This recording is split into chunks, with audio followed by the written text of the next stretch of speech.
आज हम लोग बात करने वाले हैं बीए पार्ट 1 हिस्ट्री ऑनर्स का ये पेपर वन का ये चैप्टर 11 है और चैप्टर 11 का ये भाग 4 है और आज ये चैप्टर पूरी तरीके से कंप्लीट हो जाएगा। इसके बाद हमें लगता है और 2 चैप्टर है। 2 चैप्टर जैसे ही कंप्लीट होगा हम लोग का पेपर 1 कंप्लीट हो जाएगा। उसके बाद पेपर 2 हम लोग चालू करेंगे। बहुत सारे बच्चों का ये सवाल था कि पेपर 2 जल्दी चालू कीजिए। देखिए पेपर 2 हम चालू करेंगे तो लगभग 1 महीना में, 1 से 1.5 महीना में पेपर 2 भी खत्म हो जाएगा।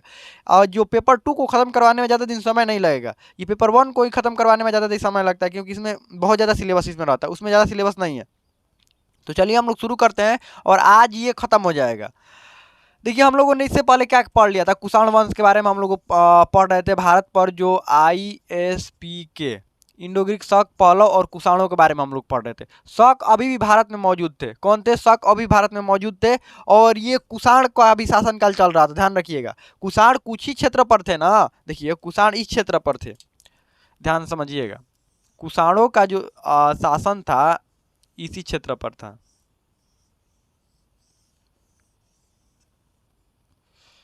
कुषाणों का जो शासन था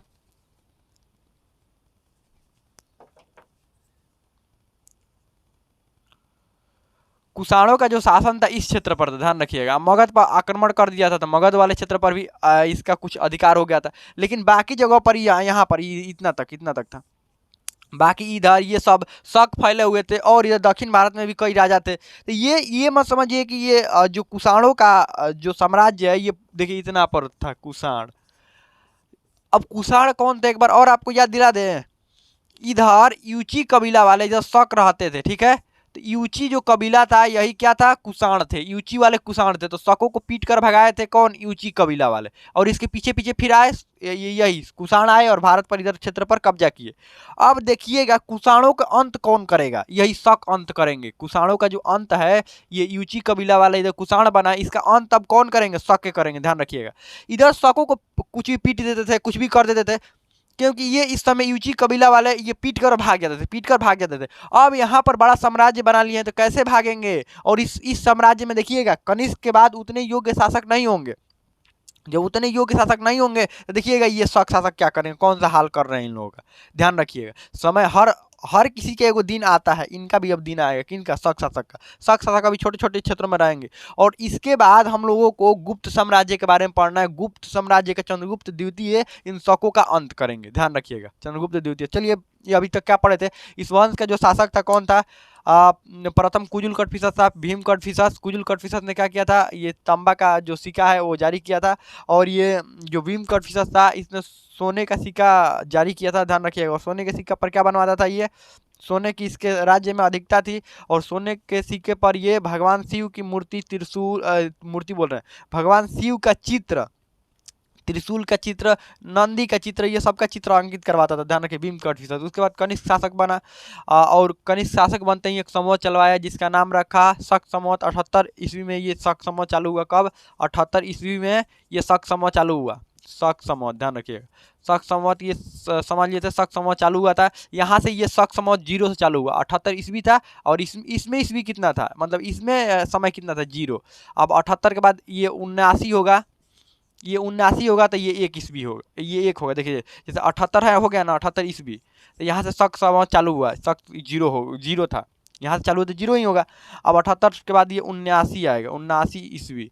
तो ये कितना होगा? 1 होगा। फिर ये 79 80 होगा तो ये कितना होगा? 2 होगा। मतलब 1 साल, उसके बाद 2 साल, ऐसे करके इसमें चलेंगे। ध्यान रखिएगा, ये 0, ये 1 और ये 2, ऐसे करके चलेंगे। ध्यान रखिएगा, तो ये हमेशा इससे 78 साल पीछे ही रहते हैं। चलिए आगे बढ़ते हैं। तो ये जो कनिष्क था इसने अपने 2 राजधानी बनाया था। 2 राजधानी, एगो पुरुषपुर, एगो राजधानी बनाया था मथुरा। और कश्मीर जीत को कनिष्कपुरी नामक एक नगर भी बसाया था। ये सब भी जान लिए थे। बौद्ध धर्म का ये प्रबल समर्थक था। सम्राट अशोक के बाद इसको द्वितीय अशोक कहा जाता था। लेकिन सम्राट अशोक और इसमें अंतर था। सम्राट अशोक ने क्या किया था? बौद्ध धर्म अपनाने के बाद पूरी तरह से हथियार का त्याग कर दिया था और पूरी तरीके से अहिंसा के मार्ग पर चलने लगा था। ये क्या था? बौद्ध धर्म के सारे गुण मानता था, सब कुछ मानता था, बस एगो अहिंसा को छोड़कर। अब भी अहिंसा ऐसे नहीं कि मतलब ऐसे किसी का भी हिंसा कर दे, नहीं, जो इसके से लड़ना है उससे लड़ेगा ये। जैसे आपको पहले ही बताया था कि इसने मगध पर आक्रमण कर दिया था, महात्मा बुद्ध के भिक्षा पत्र उठा कर लेकर चला गया। तो इसको पता था कि महात्मा बुद्ध का भिक्षा पत्र कहाँ पर मिलेगा, मगध में ही रखा हुआ है, तो मगध में था, तो ये मगध पर आक्रमण कर दिया। तो ये अगर अहिंसा को मानता तो मगध पर आक्रमण कैसे करता, आक्रमण करेंगे तो ऐसे थोड़े कि जाएंगे और मांगेंगे हाँ हाँ दे दीजिए तो कोई दे देगा, नहीं, आक्रमण करके मार पीट करके छीनना पड़ेगा ना। तो ये बौद्ध धर्म को मानता तो था, लेकिन बौद्ध धर्म के एगो मेन बात नहीं मानता था, अहिंसा। अब देखिएगा आगे भी आपको देखने के लिए मिलेगा कैसे ये अहिंसा नहीं मानता था, तो बौद्ध धर्म का समर्थक था, ध्यान रखिएगा। और ये गंधार का कला शैली और मथुरा कला शैली सबसे ज़्यादा इस समय फेमस हुई। अब आपका सवाल होगा कि गंधार कला शैली और मथुरा कला शैली क्या था, कला शैली क्या था, ध्यान रखिएगा। यहाँ पर मूर्तियाँ बनती थी, कला शैली, कला शैली। अभी भी देखिएगा मथुरा के आसपास वाले जो क्षेत्र हो गए ना, उस क्षेत्र में अभी भी मूर्तियों का प्रचलन बहुत ज़्यादा मूर्तियाँ अभी बनाई जाती है, ध्यान रखिएगा। ये मूर्तियों का अभी कोई और भी फेमस शहर जानते होंगे जहाँ पर मूर्तियाँ बहुत ज़्यादा पत्थरों की मूर्तियाँ बनाई जाती हैं। ये कनिष्क के समय ये दो गो चीज़ें, यहाँ वाला और ये मथुरा वाला, दो गो बहुत ज़्यादा फेमस हुआ मूर्ति बनाने के क्षेत्र में। मूर्ति किस चीज़ का बनाते थे, ये राजाओं का मूर्ति यहाँ पर बनाया जाता था, और देवी देवताओं का मूर्ति बनाया जाता था, जैसे ये महात्मा बुद्ध का भी मूर्ति बनाया जाता था, ये महावीर, जैन धर्म के जो महावीर थे उनका भी मूर्ति बनाया जाता था। लेकिन कनिष्क के समय सबसे ज़्यादा ये प्रचलित हुआ, फेमस हुआ, इसलिए फेमस हुआ कनिष्क ने चौथी बौद्ध संहिता करवाई थी।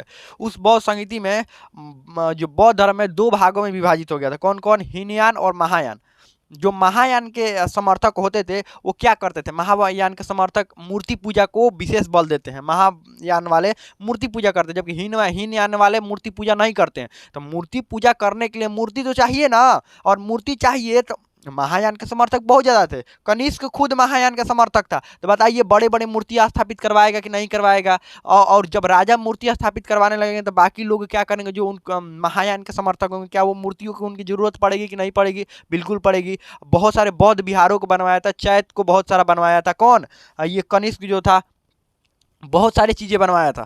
तो बताइए जब कनिष्क को ही मूर्ति की जरूरत पड़ने लगी, महात्मा बुद्ध की मूर्तियों की जरूरत पड़ने लगी, तो मूर्तियों की मांग तो बढ़ जाएगी। जब राजा ही मूर्ति यहाँ पर, तो यहाँ पर मूर्तियों का उत्पादन और ज़्यादा होने लगेगा, और ज़्यादा मूर्ति बनाई जाने लगेगी, और राजाओं का भी मूर्ति, कनिष्क खुद अपना मूर्ति बनवाता था। इसीलिए दोनों सबसे ज़्यादा फेमस हुए। क्यों, क्योंकि उस समय बौद्ध धर्म दो शाखाओं में बट गया था। उससे पहले बौद्ध धर्म बस एक ही था, और इस समय दो को जब बटा तो महायान वाले मूर्ति की पूजा करते थे, तो मूर्तियों की जरूरत पड़ने लगी, और जब मूर्ति की जरूरत पड़ने लगी तो उत्पादन क्षेत्र भी बढ़ेगा। यही दो जगह सबसे ज़्यादा फेमस हुआ था। आगे बढ़ते हैं। एक सबसे बड़ा जो बात आता है कनिष्क का, कि इसने रेशम मार्ग पर कब्जा कर लिया था। आप लोग ये नाम भी सुने होंगे रेशम मार्ग पर, कि कनिष्क ने रेशम मार्ग पर कब्जा कर लिया था, सिल्क रूट पर कब्जा कर लिया था। ये सिल्क रूट क्या था, इसके बारे में थोड़ा समझिए। ये रोम से व्यापार होता था, कहाँ से, ये रोम वाले क्षेत्र से, इधर से चाइना से व्यापार होता था। ये चाइना वाला क्षेत्र था। दो जगहों से दो गो रास्ता था, एगो तो इधर रास्ता था ये वाला ऊपर वाला एकदम, और एगो इधर से समुद्र के रास्ते होकर जाता था। ये समुद्र फिर इधर से स्थल हो जाता। चाइना से दो रास्तों से, चाइना में उस समय रेशम का सबसे ज़्यादा उत्पादन होता था। रेशम का उत्पादन सबसे ज़्यादा चाइना में होता था। अब देखिए क्या था, भारत और रोम का व्यापार बहुत ज़्यादा होता था, क्योंकि कनिष्क जो थे ये यूची कबीला वाले, यही रोम वाले क्षेत्र, मध्य एशिया वाले क्षेत्र, ये सारे इसी क्षेत्र से आए थे। इस क्षेत्र से आए थे, तो व्यापारी बार बार यहाँ पर आते थे, और व्यापार ठीक ठाक होता था। और सोना का सबसे ज़्यादा भारत से व्यापार कहाँ पर होता था, यहीं रोम से व्यापार होता था। लेकिन उसी समय ये चाइना वालों ने रेशम का व्यापार सबसे ज़्यादा शुरू कर दिया, और ये बात पता चला कनिष्क को पता चला कि यहीं से ये सब रेशम लेकर जा रहे हैं, और बहुत ज़्यादा फायदा है रेशम में, रेशम बहुत ज़्यादा फायदा है। और रोम में रेशम की मांग बहुत ज़्यादा बढ़ने लगी, रेशम के बहुत सारे कपड़े बनाए जाते, बहुत कुछ बनाया जाता है। तो रेशम का मांग बहुत ज़्यादा बढ़ने लगा, तो ये कनिष्क ने सोचा कि ठीक है, बढ़ने लगा तो हम लोग भी रेशम बनाएंगे। लेकिन रेशम बनाने की एक पद्धति होती है, रेशम बनाने का तरीका होता है। ऐसा नहीं कि कोई भी उठकर रेशम बनाने लगे, नहीं। लेकिन चाइना वाले किसी को ये बात बता नहीं रहे थे कि रेशम बनाया कैसे जाता है, रेशम बनाया कैसे जाता है। और दो तरीका से इन लोगों का रास्ता था, एगो इधर से रेशम लेकर चले जाते थे रोम में, और एगो इधर से। इधर से लेकर जाना था तो थोड़ा डिफिकल्ट लेकर जाना था। अब समुद्र में उतारिएगा नाव को तो डिफिकल्ट होगा, ये स्थल मार्ग द्वारा जल्दी लेकर चले जाते थे। अब जल्दी लेकर चले जाते, सबसे ज़्यादा व्यापार इधर से होता था। तो ये कनिष्क ने सोचा कि हम लोग रेशम क्यों उत्पादित कर, ये सब लेकर जा रहे हैं ना, ये सब लेकर जा रहे हैं, इसी रूट पर कब्जा कर लेते हैं, और रूट पर जब कब्जा कर लेंगे तो उनसे टैक्स ले लेंगे। समझ रहे, समझिए।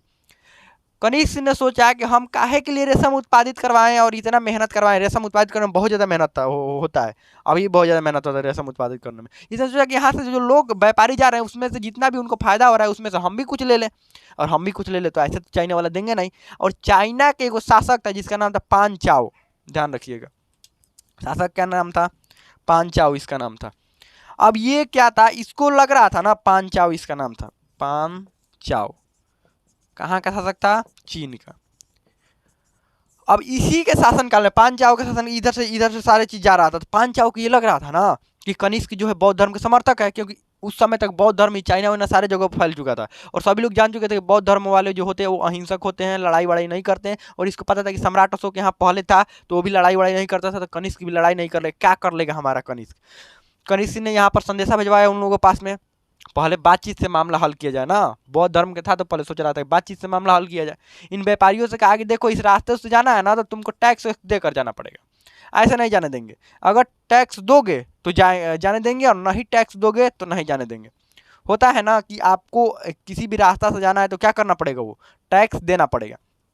तो इस रास्ते से टैक्स, तो ये व्यापारी अपने राजा के पास बोले कि देखिए ये ऐसा ऐसे यहाँ के भारत का राजा है जो कनिष्क कह रहा है कि आप बिना टैक्स दिए नहीं जा सकते। तो यहाँ की ये राजा था पान चाओ, इसने कहा अपने जो भी इधर से जा रहे थे व्यापारी का, कोई कुछ नहीं कर सकता, तुम जाओ ना, तुम जाओ, कोई कुछ नहीं कर सकता, वो तो अपने बौद्ध धर्म का लड़ाई करेगा हमसे। कौन, कनिष्क को ये सोच रहा था, कनिष्क से अपने व्यापारियों से कह रहा था अरे वो क्या लड़ाई करेगा हमसे, ये सोच रहा था ना कि कनिष्क जो है ना वो अहिंसा के रास्ते पर एकदम चलने वाला है, जबकि इसको ये नहीं पता है ये बौद्ध धर्म को तो मानता तो है लेकिन अहिंसा को बस नहीं मानता है। ये पान चाओ ने कहा नहीं कुछ नहीं देंगे हम लोग, उसको कह देना जो करना होगा वो कर लेना। इधर ये जब सेना निकाला तो उधर से वो भी आया कि नहीं क्या कर लेगा, सेना ही निकाला, डरा रहा है, उसको लगा ना ये पान चाओ को लगा कि डरा रहा है, हम लोग तो ऐसे ही डरा रहा है ऐसे सेना निकाल कर, वो ये युद्ध थोड़े करेगा, और उधर से वो भी सेना निकाल कर लेकर आएगा, हम भी डराएं। तब तक हो गया युद्ध, दोनों में क्या हो गया, युद्ध चालू हो गया, और युद्ध चालू हो गया, पान चाओ हार गए।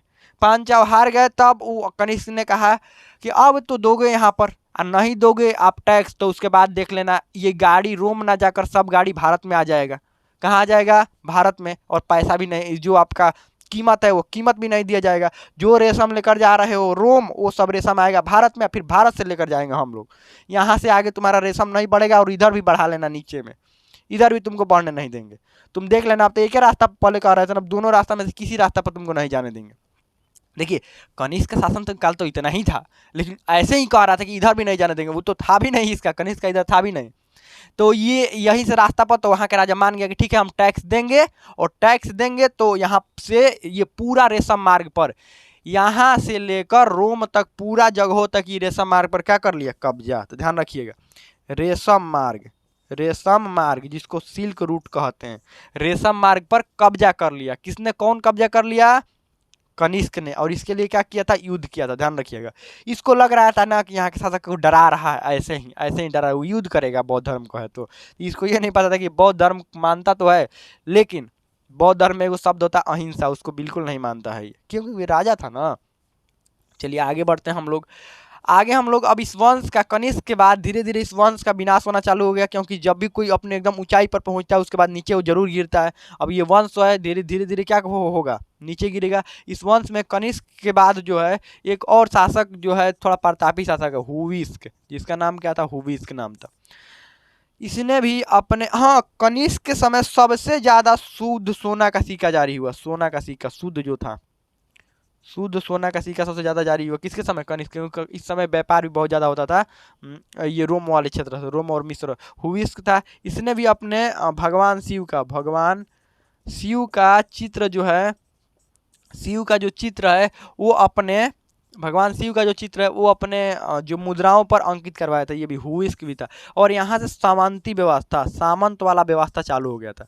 सामंत व्यवस्था समझते हैं, जैसे राजा, इससे पहले हम लोग क्या पढ़े थे, यहाँ से हुइस्क के समय से ये सब सामंत व्यवस्था चालू हो गया था कि जो राजा होते थे उसके नीचे और भी छत्रप प्रणाली, आप जानते थे ना कि मेरे को महाछत्रप होते थे जो कि राजा होते थे, और छत्रप छोटे छोटे राजाओं को, एक बड़ा राजा उसके अंडर छोटे छोटे राजाओं का जो कंट्रोल रहता है वो छत्रप होते थे।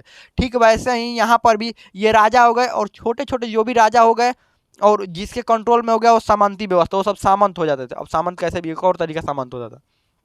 सामंती व्यवस्था में क्या किया जाता था, सैनिकों को वेतन के बदले दिया जाता था जमीन।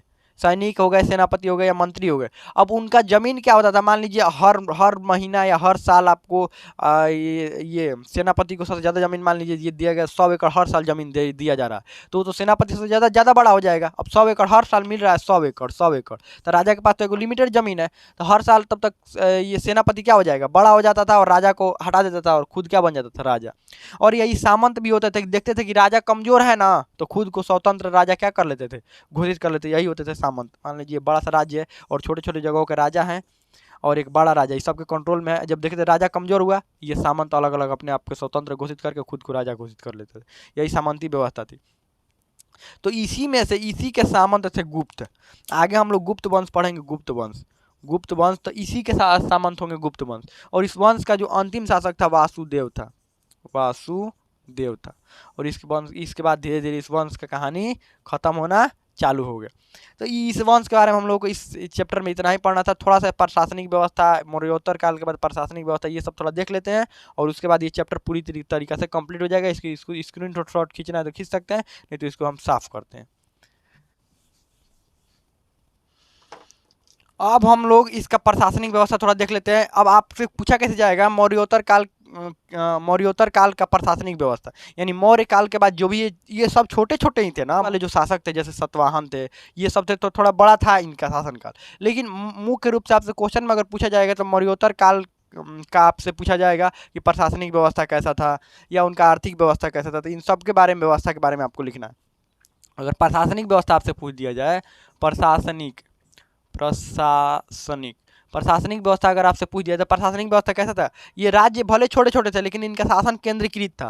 शासन कैसा था, केंद्रीकृत शासन था, केंद्रीकृत शासन था। और सबका अपना अपना सैनिक बल था और अस्थायी सेना थी, सबके पास ठीक ठाक सेना था। प्रशासनिक व्यवस्था बहुत अच्छा था और इनके पास में अपना जो युद्ध करने का, युद्ध कला, जो भी युद्ध करने का रणनीति होता था सब अपना होता था। और इनमें जो छोटे छोटे राजा रखने की प्रथा थी, छोटे छोटे राजा कौन सा, ये मौर्योत्तर काल में कौन सा था, ये क्षत्रप और महाक्षत्रप, क्षत्रप प्रणाली, क्षत्रप प्रणाली थी। इसमें क्या थी, क्षत्रप प्रणाली थी। ये सब भी लिख सकते हैं। प्रशासनिक व्यवस्था के बाद आर्थिक व्यवस्था थोड़ा सा देखते हैं, आर्थिक कैसा था, आर्थिक व्यवस्था कैसा था, यानी आर्थिक इनके जीवन, आर्थिक मतलब आर्थिक व्यवस्था ही देख लेते हैं। मुख्य रूप से इनका आर्थिक जीवन कैसे निर्भर था, व्यापार पर, व्यापार और थोड़ा सा कृषि वाला भी था, कृषि, व्यापार और कृषि। मुख्य रूप से व्यापार कहाँ कहाँ से होता था, रोम से भी व्यापार होता था। रोम, अरब वाले जितने भी क्षेत्र थे उस सारे जगहों से, रोम, मिस्र हो गया, रोम हो गया, मिस्र हो गया, या ईरान हो गया, ईरान हो गया, हाँ ईरान, बस इतना ही क्षेत्र पर यहाँ से होता था। और किस चीज़ का, सोना का व्यापार, सोना, मसालों का व्यापार, मसालों का व्यापार, ये सब लिख सकते हैं किस किस चीज़ का व्यापार होता था। भारत से भी, उधर से भी सामान, बहुत सारी चीज़ आते थे भारत में, तो ये सब लिख सकते हैं। या आर्थिक जीवन के बाद उनका, हाँ आर्थिक जीवन ही, आर्थिक जीवन में और ये भी लिख सकते हैं कि रुपया पैसा सिक्का कैसे चलता था। सिक्का कितना प्रकार के चलता था, सोना का भी सिक्का था, सोना, चांदी, और शीशा का भी सिक्का चलता था, शीशा, फिर तांबा का भी सिक्का चलता था। ये सारे तरह के सिक्के क्या थे, इनमें चलते थे। तो हमें लगता है कि इतना कुछ समझ में आ गया होगा, क्या क्या आप लिखेंगे अपने तो खुद से समझ भी सकते हैं। अब इसमें कोई भी डाउट हो, कोई भी क्वेश्चन हो, आप कमेंट, ये पूरी तरीके से चैप्टर कंप्लीट हो गया। अब इसके बाद हम इसका ऑब्जेक्टिव क्वेश्चन देखेंगे। अब इसमें कोई भी आपको डाउट हो, कोई भी क्वेश्चन हो, आप कमेंट में पूछ सकते हैं, हमें तो समझ में आ गया हो।